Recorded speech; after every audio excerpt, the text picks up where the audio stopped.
اعوذ باللہ من الشیطان الرجیم بسم اللہ الرحمن الرحیم رب اشرح لی صدری ویسر لی امری واحلل عقدۃ من لسانی یفقہوا قولی۔ سورہ انعام آیت نمبر 79 تک ہو چکا تھا، آج ہم لوگ 80 سے 90 تک کریں گے انشاءاللہ۔ پچھلی سبق میں ہم نے اس تدبیر کا ذکر پڑھا جس کے ذریعے حضرت ابراہیم علیہ السلام نے ستارہ پرستوں، چاند پرستوں کو توحید کی پہچان کروانے کی کوشش کی۔ انہوں نے ستارہ دیکھا تو کہا کہ یہ میرا رب ہے، جب وہ ڈوب گیا تو کہا کہ جو خود ڈوب گیا وہ مجھے کیا عروج دے گا۔ جب چاند دیکھا تو کہا کہ یہ میرا رب ہے، جب چاند بھی ڈوب گیا تو فرمایا جب تک میرا رب مجھے ہدایت نہ دے میں صحیح معبود کی معرفت حاصل نہیں کر سکتا۔ جب سورج کو دیکھا تو کہا کہ ہاں یہ میرا رب ہے، یہ سب سے بڑا ہے۔ جب سورج بھی ڈوب گیا تو اعلان کیا کہ میں اعلان برات کرتا ہوں ستاروں، چاند اور سورج کو معبود ماننے سے۔ میں اپنا رخ کرتا ہوں اس ہستی کی طرف جو ستاروں، چاند اور سورج کو بنانے والی ہے۔ آیت نمبر 80۔ وحاجہ قومہ قال اتحاجونی فی اللہ وقد ہدان ولا اخاف ما تشرکون به الا ان یشاء ربی شیئا وسع ربی کل شیء علما افلا تتذکرون۔ اور ہوا یہ کہ ابراہیم سے اس کی قوم جھگڑنے لگی۔ ابراہیم نے کہا کیا تم مجھ سے اللہ کے بارے میں جھگڑا کرتے ہو، حالانکہ اللہ نے مجھے ہدایت سے نواز رکھا ہے، اور جن کو تم خدا کا شریک ٹھہراتے ہو میں ان سے نہیں ڈرتا سوائے اس کے کہ میرے رب ہی کو کچھ منظور ہو۔ میرے رب کا علم ہر چیز کا احاطہ کیے ہوئے ہے، کیا تم نصیحت حاصل نہیں کر سکتے؟ ابراہیم علیہ السلام کے ان دلائل کو سننے کے بعد قوم نے کیا کہا؟ قوم نے ان کے ساتھ کیا کیا؟ وحاجہ قومہ، ان کی قوم نے ان سے حجت بازی شروع کر دی۔ حاجہ مجادلہ کے معنی میں ہے۔ ابراہیم علیہ السلام کے دین کے معاملے میں ان کی قوم نے ان سے جھگڑا کرنا شروع کر دیا۔ قال اتحاجونی فی اللہ، ابراہیم کہنے لگے کیا تم جھگڑتے ہو مجھ سے اللہ کی وحدانیت کے بارے میں؟ محاجہ کیا ہوتا ہے؟ دو گروہ اپنے دلائل سے دوسرے گروہ کو، یعنی دونوں گروہ اپنے دلائل سے دوسرے گروہ کو اس کی نظریے، اس کے سوچ سے ہٹانے کی کوشش کرتے ہیں۔ ڈیبیٹ اسی کو کہتے ہیں، یعنی ہر ایک اپنے حق میں دوسرے کی دلیل کو کاٹنے کے لیے خود دلیل پیش کرتا ہے۔ اس کو محاجہ یا مجادلہ کہا جاتا ہے۔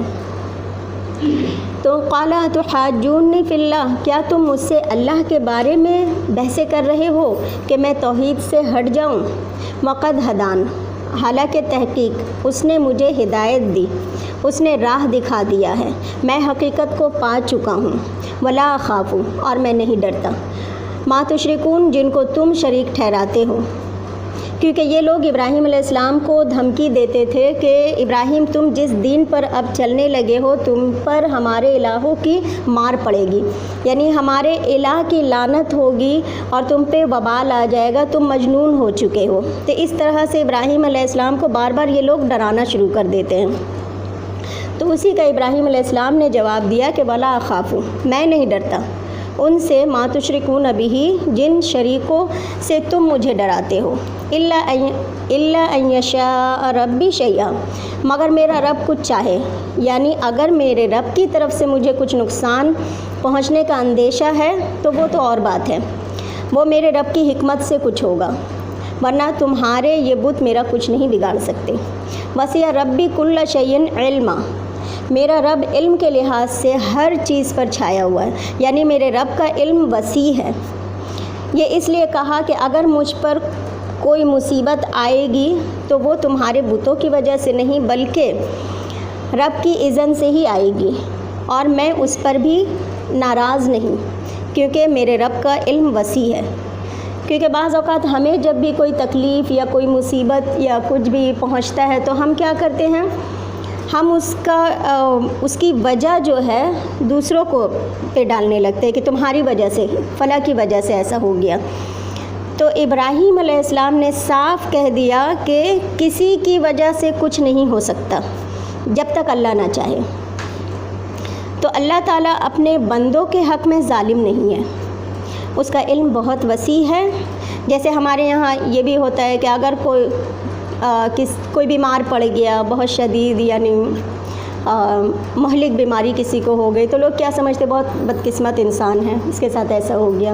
یا کوئی وقت سے پہلے جیسے کوئی جوانی میں مر گیا، تو لوگ کیا کہتے ہیں کہ وقت سے پہلے بیچارہ مر گیا، یعنی قبل از وقت ہو گیا۔ تو یہ ساری باتیں بھی کہنا نہیں چاہیے، کیونکہ وقت کس نے مقرر کیا ہے؟ اللہ تعالیٰ نے۔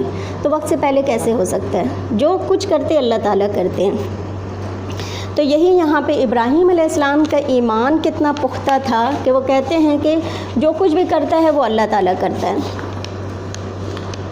تو اور اللہ تعالیٰ کی مشیت ہے۔ دیکھیے اگر کسی کی موت ہو جاتی ہے تو ہمیں لگتا ہے کہ وقت سے پہلے ہو گیا، بیچارہ کا چھوٹا چھوٹا بچہ تھا، اب اس بچے کو کون دیکھے گا؟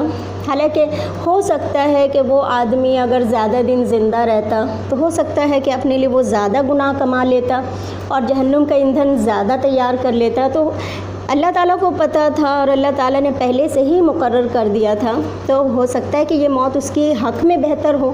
تو اللہ تعالیٰ کا ہر فیصلہ جو ہے بالکل اٹل ہے، اور اللہ تعالیٰ ماضی، حال اور مستقبل کو جاننے والے ہیں۔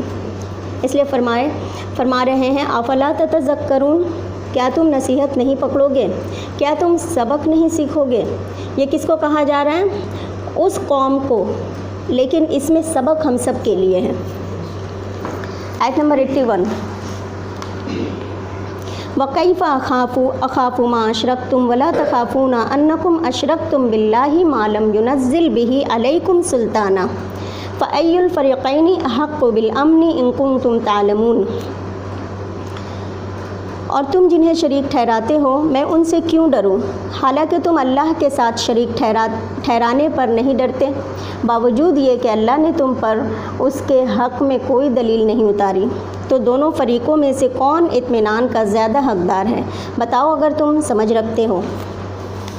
وَكَيْفَ أَخَافُ، اور میں کس طرح ڈروں، یعنی میں کیوں ڈروں، ما اشرکتم، جو تم شرک کرتے ہو، یعنی جس کو تم شریک ٹھہراتے ہو اللہ کے ساتھ، حالانکہ وہ نہ کوئی نفع پہنچا سکتا ہے تمہیں، نہ کوئی نقصان پہنچا سکتا ہے۔ ولا تخافون، اور تم نہیں ڈرتے، انکم، کہ تم اشرکتم باللہ، اللہ کے ساتھ شریک ٹھہرا رہے ہو، اس کی الوہیت میں، ربوبیت میں، اختیارات میں، ہر ایک چیز میں تم اللہ کے ساتھ شریک ٹھہرا رہے ہو، تمہیں ڈر نہیں لگتا؟ معلم، جن کو نہیں ینزل اس نے اتاری، بھی ساتھ اس کے، علیکم سلطانہ، تم پر کوئی دلیل، یعنی جن کے الہ ہونے پر اس نے کوئی دلیل اتاری ہی نہیں۔ فَأَيُّ الْفَرِيقَيْنِ، تو دونوں گروہوں میں سے کون سا؟ یہاں فریقین جو ہے فریق کی جمع ہے، فریق کہتے ہیں آدمیوں کی جماعت کو، اسی سے لفظ فرقہ نکلا ہے، فرقہ چھوٹی جماعت کو کہتے ہیں اور فریق بڑا ہوتا ہے۔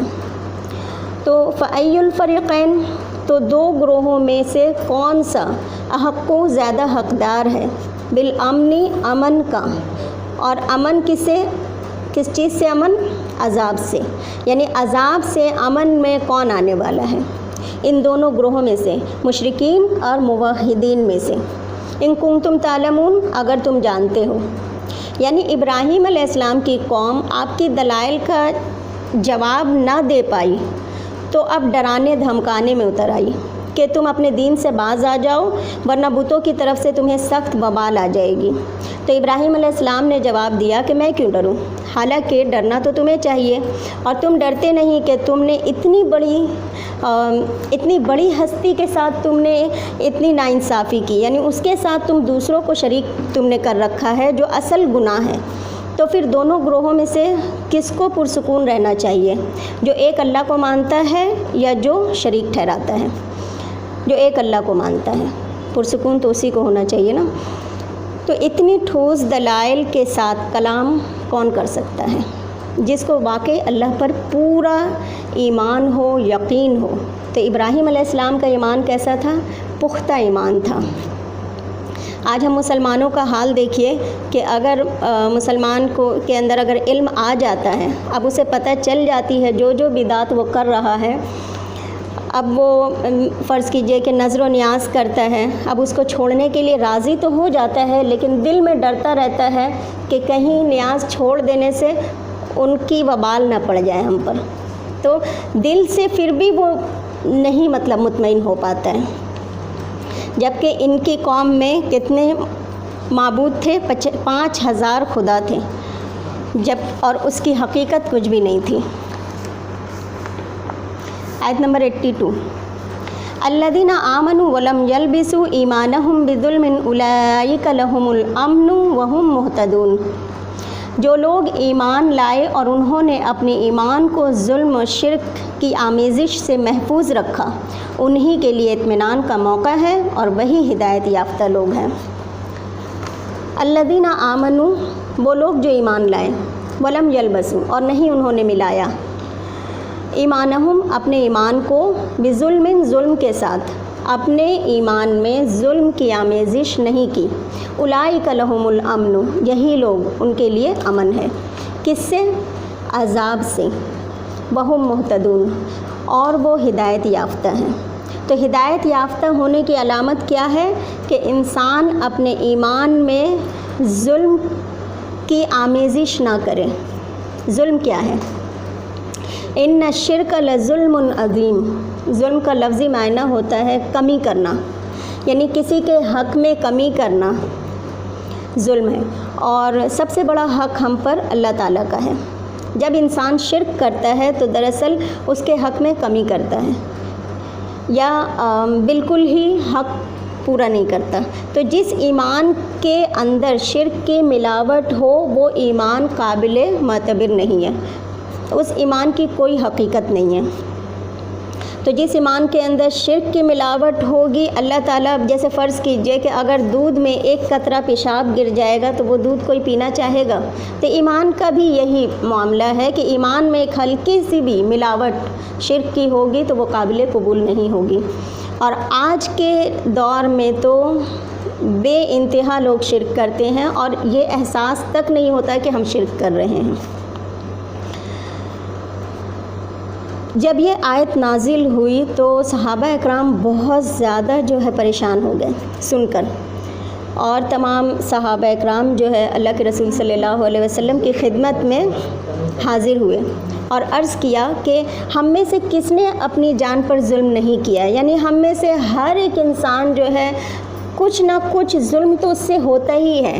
ہم میں سے کون کہہ سکتا ہے کہ میری نماز بالکل 100% صحیح ہے، یا جتنے بھی فرائض ہم ادا کرتے ہیں، چاہے وہ نماز میں خضوع و خشوع ہو، یا رکعت ہو، یا وضو ہو، یا کوئی بھی چیز ہو، روزہ ہو، وہ 100% پرفیکٹ ہے، ہم لوگ تو نہیں کہہ سکتے۔ تو اس کا مطلب تو ہم تو خسارے میں ہیں۔ تو وہ بہت پریشان ہوئے، تو اللہ کے رسول صلی اللہ علیہ وسلم نے فرمایا کہ یہاں ظلم سے مراد شرک ہے۔ جیسے حضرت لقمان نے اپنے بیٹے سے کہا تھا، لا تشرک باللہ ان الشرک لظلم عظیم۔ تو شرک کا مطلب سب سے پہلے تو یہی ہے کہ حق میں کمی کرنا، ظلم کرنا ہے۔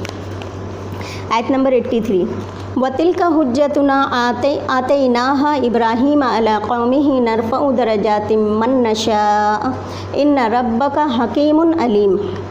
یہ ہماری دلیل ہے جو ہم نے ابراہیم کو ان کی قوم کے مقابلے میں دی تھی، ہم جس کے چاہتے ہیں درجات بلند کرتے ہیں، بے شک آپ کے رب بڑی حکمت والے اور بڑے علم والے ہیں۔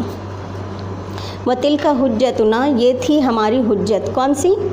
یہ جو پیچھے سے مکالمہ چلا آ رہا ہے، یعنی ابراہیم علیہ السلام کا، اور جو پچھلی آیتیں جو ہم پڑھ رہے ہیں، اللہ تعالیٰ نے ان کو جو آئیڈیاز دل میں ڈالے یا جو توریہ وغیرہ وہ کر رہے تھے، تو یہ ساری حجت۔ تو آتیناہا ابراہیم علی قومہ، جو ہم نے ابراہیم کو عطا کیا اس کے قوم کے مقابلے میں، نرفع درجات من نشاء، ہم بلند کرتے ہیں درجے جس کی ہم چاہتے ہیں، یعنی ابراہیم علیہ السلام کے درجے اللہ نے بلند کی، اور جس کی اللہ چاہتے ہیں اس کے درجات بلند کرتے ہیں۔ یعنی کسی بھی چیز میں، چاہے وہ علم میں ہو، ایمان میں ہو، طاقت میں ہو، تقوی میں ہو، جتنی بھی نیکیاں ہو، اور اسی طرح پھر دنیاوی اعتبار سے بھی، اور پھر یہاں پر درجوں کی بلندی کا خاص جو ہے چیز کی طرف اشارہ جو ہے وہ ہے حجت اور دلیل کے دیے جانے پر۔ ان ربک حکیم علیم، کیونکہ تیرا رب حکمت والا بھی ہے اور جاننے والا بھی ہے، یعنی اس کے سارے احکامات میں، اس کے فیصلوں میں حکمت ہے، کیونکہ وہ ہر چیز کی اول سے آخر جانتا ہے، اس لیے کسی کے درجات میں بلندی اس کی حکمت پر مبنی ہے۔ اب ذکر آ رہا ہے جتنے لوگوں کے اللہ نے درجات بلند کیے ان کا ذکر آ رہا ہے، آیت نمبر 84۔ وَوَهَبْنَا لَهُ إِسْحَاقَ وَيَعْقُوبَ كُلًّا هَدَيْنَا وَنُوحًا هَدَيْنَا مِن قَبْلُ وَمِن ذُرِّيَّتِهِ دَاوُودَ وَسُلَيْمَانَ وَأَيُّوبَ وَيُوسُفَ وَمُوسَى وَهَارُونَ وَكَذَلِكَ نَجْزِي الْمُحْسِنِينَ۔ ہم نے ابراہیم کو اسحاق اور یعقوب سے نوازا، ہر ایک کو ہدایت دی، اور اس سے پہلے ہم نے نوح کو بھی ہدایت دی تھی۔ نیز ابراہیم کی اولاد میں داؤد، سلیمان، ایوب، یوسف، موسیٰ اور ہارون کو بھی ہدایت سے سرفراز کیا، اور اسی طرح ہم نیک عمل کرنے والوں کو انعام دیتے ہیں۔ وَوَهَبْنَا لَهُ إِسْحَاقَ، اور ہم نے اس کو اسحاق عطا کیا، کس کو؟ ابراہیم علیہ السلام کو۔ وَيَعْقُوبَ، اور یعقوب عطا کیا۔ كُلًّا هَدَيْنَا، ہر ایک کو ہدایت دی۔ اب یعقوب علیہ السلام اسحاق علیہ السلام کے بیٹے تھے، ان کو بھی آپ کی طرف منسوب کیا جا رہا ہے، اس لیے کہ اولاد کی اولاد بھی اولاد کی طرح ہوتی ہے۔ تو یعنی ابراہیم علیہ السلام جس ماحول میں ہیں، کوئی سننے کو تیار نہیں، کھلے جو ہے مناظرے ہو رہے ہیں، لیکن انہوں نے اپنا کام نہیں چھوڑا، وہ رکے نہیں، وہ کرتے چلے گئے۔ پھر اللہ نے ان کو کیسی برکتیں دی۔ اللہ تعالیٰ کبھی بھی کسی کی کوششوں کو ضائع نہیں کرتے ہیں۔ والد کی ہدایت سے اب اولاد کی ہدایت کی طرف ہو رہی ہے۔ من قبل، اس سے پہلے، کس سے پہلے؟ ابراہیم سے پہلے۔ وَمِن ذُرِّيَّتِهِ، اور اس کی اولاد میں سے، ہی کی ضمیر ابراہیم علیہ السلام کی طرف بھی جا سکتی ہے اور نوح علیہ السلام کی طرف بھی، یعنی نوح علیہ السلام کی اولاد میں سے یا ابراہیم علیہ السلام کی اولاد میں سے۔ کون کون تھے؟ نوح علیہ السلام ابراہیم علیہ السلام سے کتنا پہلے آئے؟ کہا جاتا ہے کہ لگ بھگ 10 پشت آگے نوح علیہ السلام کا نسب ملتا ہے ابراہیم علیہ السلام سے۔ تو کون کون تھے ان کی اولاد میں سے؟ داؤد و سلیمان، اور سلیمان، و ایوب، اور ایوب، و یوسف، اور یوسف، و موسیٰ و ہارون، اور موسیٰ اور ہارون۔ باپ بیٹے کا بھی ذکر ہے، بھائیوں کا بھی ذکر ہے۔ اب یوسف علیہ السلام یعقوب علیہ السلام کے بیٹے ہیں، اور یہاں داؤد اور سلیمان کا ذکر پہلے ہے، حالانکہ زمانہ کے اعتبار سے پہلے یوسف علیہ السلام آتے ہیں۔ وَكَذَلِكَ نَجْزِي الْمُحْسِنِينَ، اور اسی طرح ہم جزا دیتے ہیں محسنوں کو۔ محسن کس کو کہتے ہیں؟ یعنی جو ہر کام خوبصورتی سے کرتا ہے، ٹھیک ہے۔ آج ہم جزا تو پانا چاہتے ہیں مگر محسنین جیسا احسان کرنا نہیں چاہتے۔ تو محسن وہ ہوتا ہے جو کسی کام کو خوبصورت طریقے سے کرتا ہو، یعنی احسن طریقے سے کرنے والا۔ یعنی حضرت ابراہیم علیہ السلام سے اوپر کے سلسلہ ہدایت کی طرف بھی اشارہ ہو گیا کہ ابراہیم سے پہلے نوح کو بھی ہم نے اسی راستے کی ہدایت کی تھی اور اس نے اسی کی دعوت دی، اور ابراہیم کی ذریت میں سے ہم نے داؤد و سلیمان، اب ان کو نبوت کے ساتھ بادشاہت بھی دی۔ اور یہ تمام جو انبیاء کے بارے میں باتیں ہو رہی ہے، کون ہے؟ بنی اسرائیل کے انبیاء ہیں۔ تو ہم نے داؤد، سلیمان، ایوب، یوسف، موسیٰ اور ہارون کو بھی اسی صراط مستقیم کی ہدایت سے نوازا۔ یہاں یہ بات یاد رکھنے کی ہے کہ یہ سارے جلیل القدر انبیاء بنی اسرائیل سے تھے، ٹھیک ہے۔ انہیں یہ ہدایت اس وجہ سے حاصل ہوئی کہ یہ محسن لوگ تھے، اور اللہ نے جو صلاحیتیں انہیں دی تھی ان کو انہوں نے بہت صحیح استعمال کیا تھا۔ آیت نمبر 85، وَزَكَرِيَّا وَيَحْيَا وَعِيسَىٰ وَإِلْيَاسَ كُلٌّ مِّنَ الصَّالِحِينَ، ہم نے زکریا، یحییٰ، عیسیٰ اور الیاس کو بھی ہدایت عطا فرمائی، یہ سب نیک لوگوں میں تھے۔ و زکریا اور زکریا و یحییٰ اور یحییٰ، یہ سب بنی اسرائیل کے پیغمبروں کا ذکر ہے، و عیسیٰ اور عیسیٰ و الیاس اور الیاس، کل من الصالحین، یہ سب کے سب یعنی صالحین میں سے تھے۔ صالح عمل کس کو کہتے ہیں؟ جس میں نیت اور طریقہ دونوں اچھا ہو۔ آیت نمبر 86، و اسماعیل و الیسع و یونس و لوطا وَكُلًّا فَضَّلْنَا عَلَى الْعَالَمِينَ، اور اسماعیل، الیسع، یونس اور لوط کو بھی اور ان سب کو تمام دنیا والوں پر فضیلت عطا فرمائی۔ و اسماعیل اور اسماعیل، والیسع اور یسع، یسع میں ال جو ہے وہ زائد ہے، و یونس اور یونس، و لوطن اور لوط، یہ یسع جو تھے یہ حضرت الیاس کے نائب تھے۔ وَكُلًّا فَضَّلْنَا، ہر ایک کو ہم نے فضیلت دی، جیسے پیچھے پڑھا نا کہ تِلْكَ الرُّسُلُ فَضَّلْنَا بَعْضَهُمْ عَلَى بَعْضٍ، ان سب کو بھی ہم نے فضیلت دی، یعنی نبوت کے ساتھ چن لیا، کس پر؟ علی العالمین، سارے جہانوں پر۔ جیسے رسولوں میں اللہ تعالیٰ نبیوں میں ایک کے درجات دوسرے سے اونچا رکھتے ہیں، مطلب ایک دوسرے کے اوپر ہیں، تو اسی طرح رسولوں کے ساتھ انبیاء کا بھی اللہ تعالیٰ یہی کہہ رہے کہ اور تمام انسانوں کے درجات ایک دوسرے سے الگ ہے، ایک دوسرے پہ فضیلت ہے۔ اور فضیلت کس بنیاد پہ اسلام میں ہے؟ تقوی کی بنیاد پر۔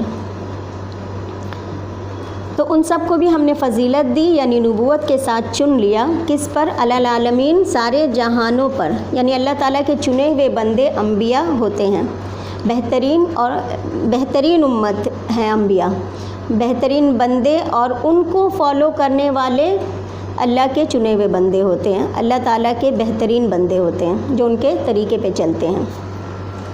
آیت نمبر 87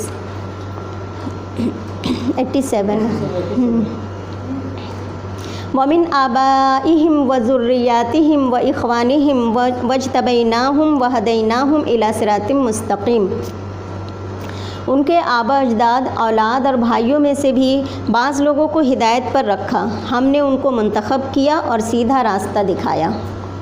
وَمِنْ آبَائِهِمْ، اور ان کے آبا اجداد میں سے، آبا جمع ہے اب کی، اس میں اوپر کی نسلیں شامل ہوتا ہے، یعنی باپ دادا وغیرہ، اوپر جتنے بھی نسل میں، وذریاتہم، اور آئندہ نسلوں میں سے بھی، یعنی اولاد میں سے، واخوانہم، اور ان کے بھائیوں میں سے بھی، واجتبیناہم، اور ہم نے ان کو چن لیا،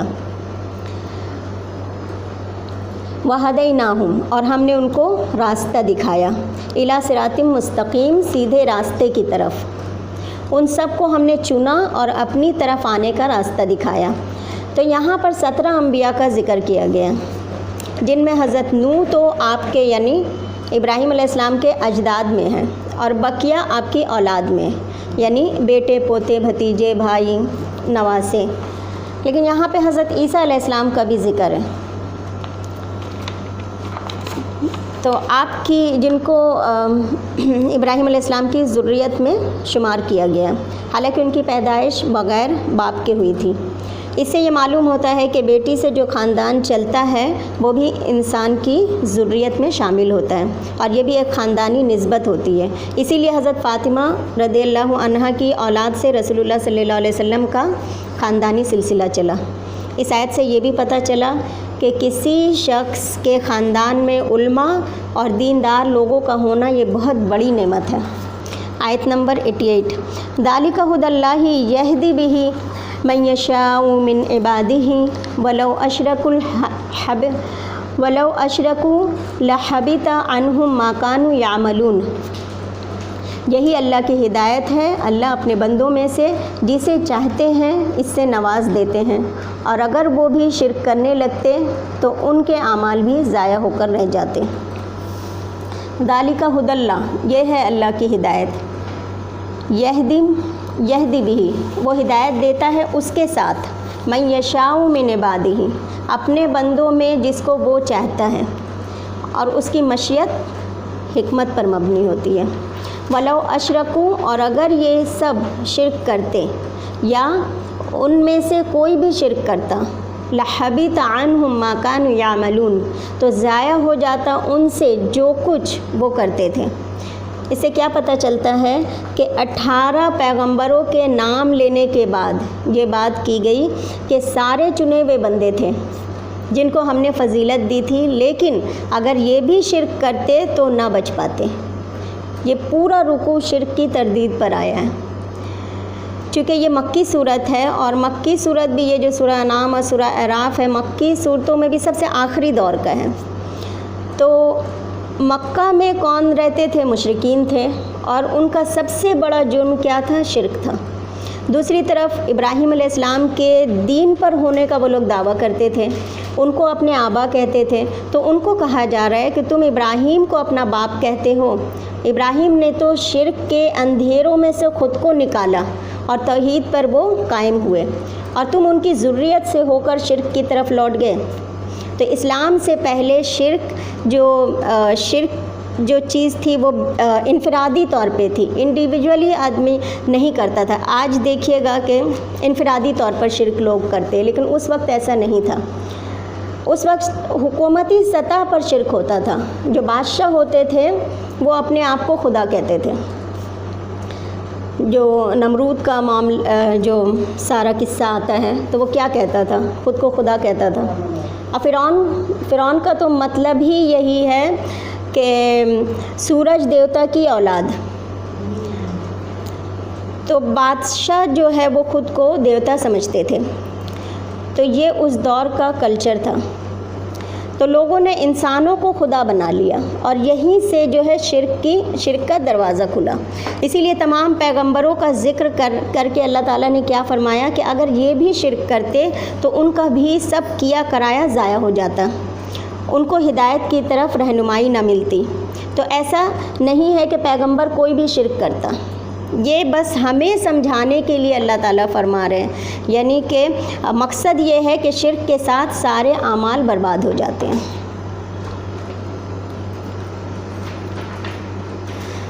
آیت نمبر 89، اولئک الذین آتیناہم الکتاب والحکم والنبوۃ فإن یکفر بها ہؤلاء فقد وکلنا بها قوما لیسوا بها بکافرین۔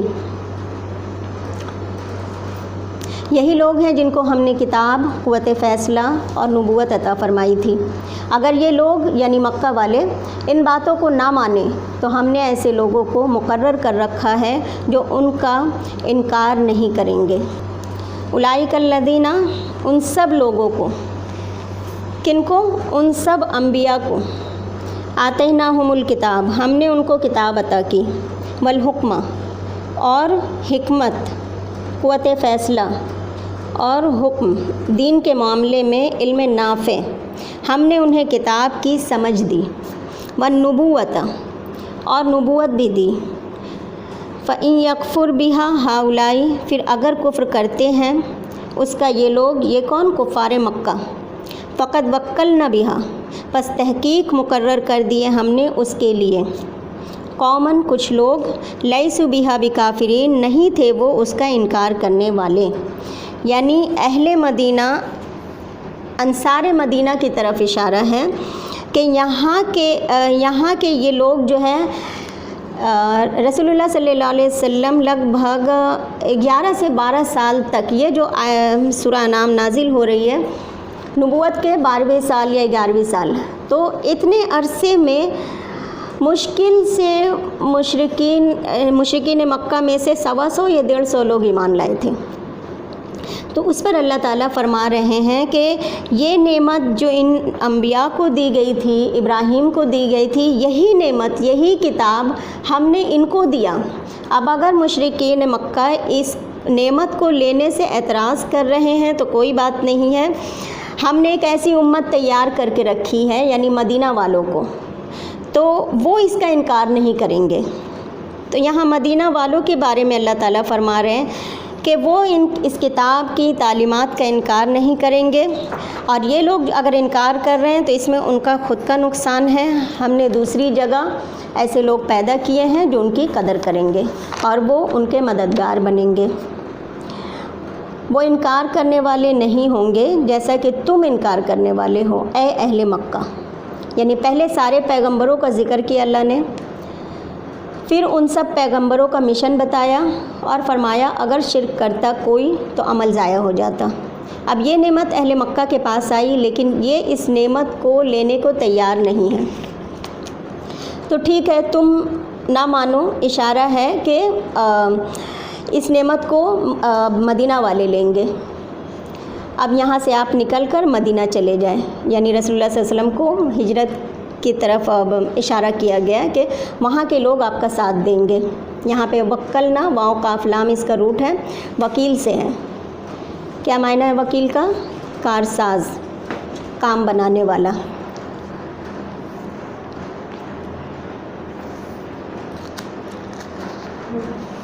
آیت نمبر 90. اولئک الذین ھدی اللہ فبہداہ مقتدہ قل لا اسألکم علیہ اجرا ان ھو الا ذکر للعالمین.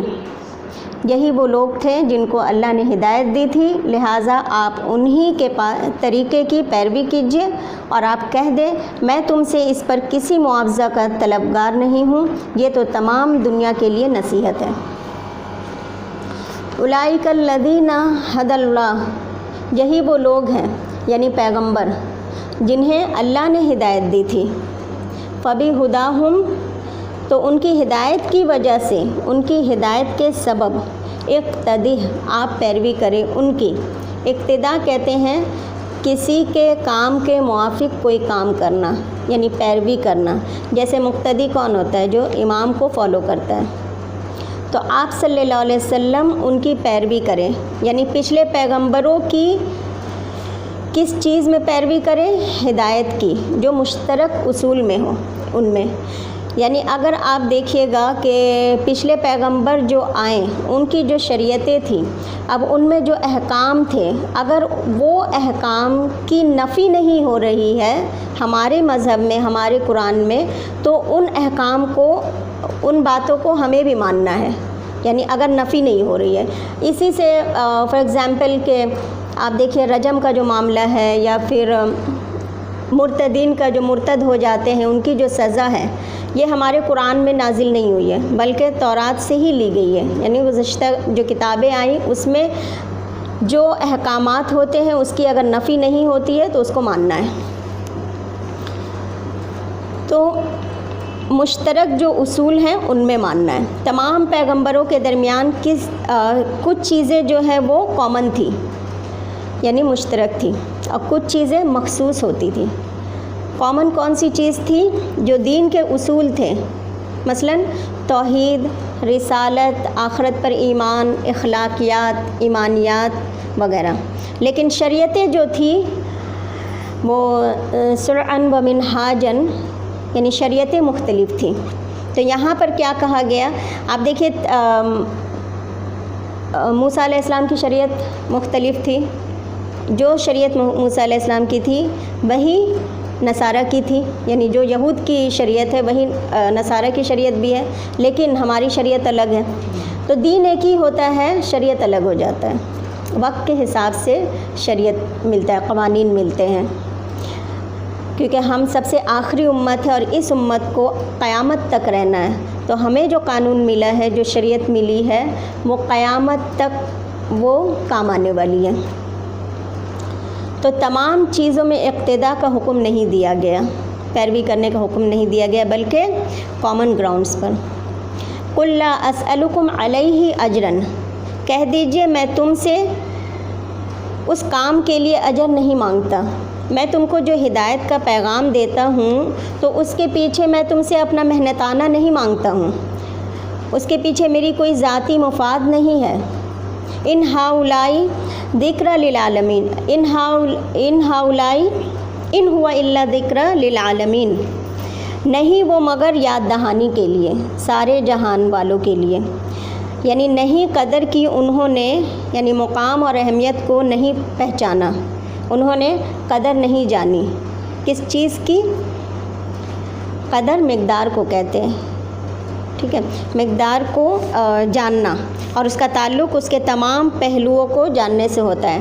جیسے طاقت کے لیے بھی استعمال ہوتا ہے اور اندازے کے لیے بھی، مقدار اور اسی طرح فراخی کے لیے بھی استعمال ہوتا ہے.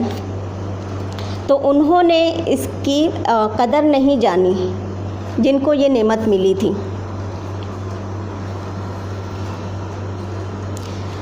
اسی کی مثال ہے، جیسے آج دیکھ لیجئے مسلمانوں کو اتنا بہترین اسلام ملا، دین ملا، لیکن مسلمان آج اس کی قدر نہیں کر رہے. لیکن جو غیر مسلم ہے، جس کے دل میں اللہ ہدایت دے دیتے ہیں، ان کو جاننے کی تڑپ ہوتی ہے، اور جب وہ ایمان لے آتے ہیں تو اپنے ایمان پر بالکل جم جاتے ہیں، جتنا کہ مسلمان آج قدر نہیں کر رہے، یعنی وہ لوگ زیادہ پابند ہو جاتے ہیں. تو اللہ تعالی ہم سب کو دین پر چلنے والے بنا دے. سبحان اللہ و بحمدہ، سبحانک اللہم و بحمدک، نشہد ان لا الہ الا انت، نستغفرک و نتوب الیک.